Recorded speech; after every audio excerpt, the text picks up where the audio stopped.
আমরা একজন প্রবাসী। প্রবাসী মানেটা কি জানেন?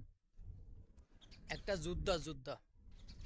যেমন মুক্তিযোদ্ধারা যেরকম যুদ্ধ করছে, এরকম একটা প্রবাসীও যুদ্ধ করে।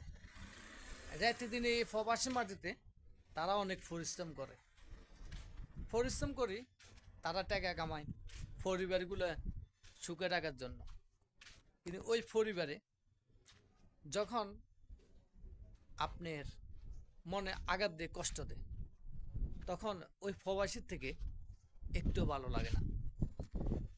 প্রবাসীদের মনে আপনারা আসলে কষ্ট দিবেন না, কিন্তু তারা এখানেই কষ্ট ফাইতে তারা বুকের ভিতরে আর জায়গা নেই। আবার যদি নতুন করে কারো যদি কষ্ট যদি পায়ে থাকে তারা, তো তারা আর না বাঁচার থেকে মরে যাওয়াটা অনেক বেশি।